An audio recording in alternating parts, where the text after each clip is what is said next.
Greetings, people of Earth. Today's video is going to be all about social anxiety, specifically what causes it and how to heal it. So, most people, just so you know, have had social anxiety at some point in their life. Whether that's just a little bit of social anxiety or a full-blown social anxiety disorder, it is very normal and part of the human experience to feel this way. So, you're not a freak. Don't be so hard on yourself. Everyone has gone through this, even on just the tiniest bit at some point in their life. So let's get into what causes social anxiety.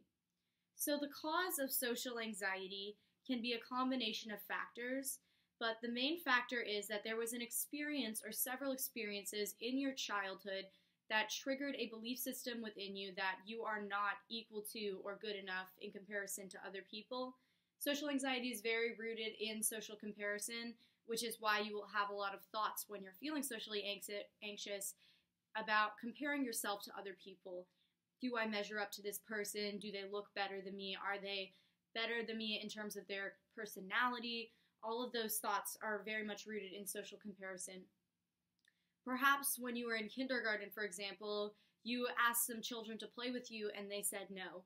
All of these little experiences with your young developing brain can create a lot of core belief systems that are just not true and can be very painful and harmful later in life. So, what is your social anxiety trying to tell you?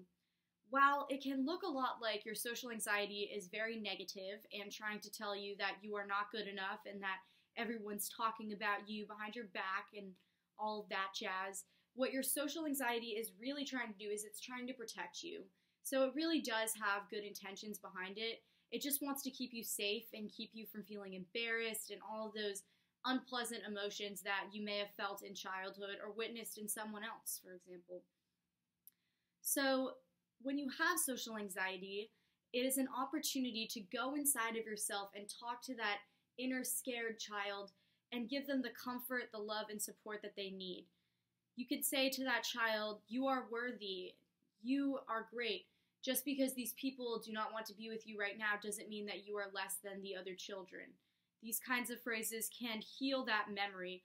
Our memories are reconstructible and shapeable. We know this from modern psychology, so use that to your advantage. Social anxiety is not inherently a bad thing. It is an opportunity, much like many of the other negative emotions that we feel along this crazy journey of life. So after you have healed that inner child and allowed that child to question its reality a little more, you can take that healing and project it into the social situation that you are now in. You can question your thoughts. You can understand that what you're really thinking is a product of your own brain and not the brains of other people. A lot of the time, we just act like these big human projectors. We're like, I feel anxious, so those people don't like me. I feel sad, so everyone hates me. And, it's really just you the whole time.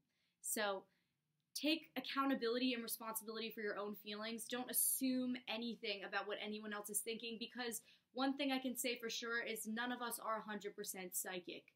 So we don't know what other people are thinking, and that is the beauty of life. That gives us our freedom to be who we want to be, because we do not need to be trapped in this conscious inner web of everyone else's perceptions. It's really all our own.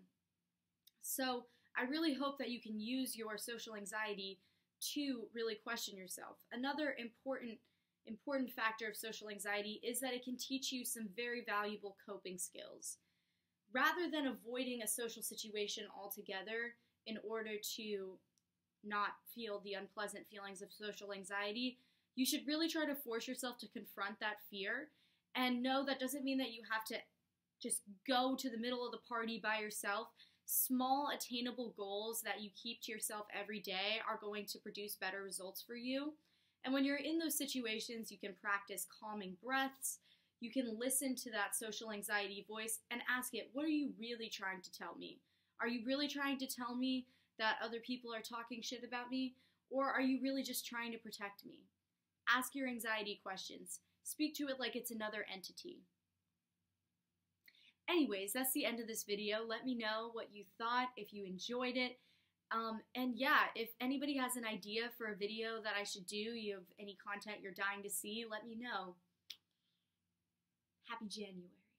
Goodbye, humans.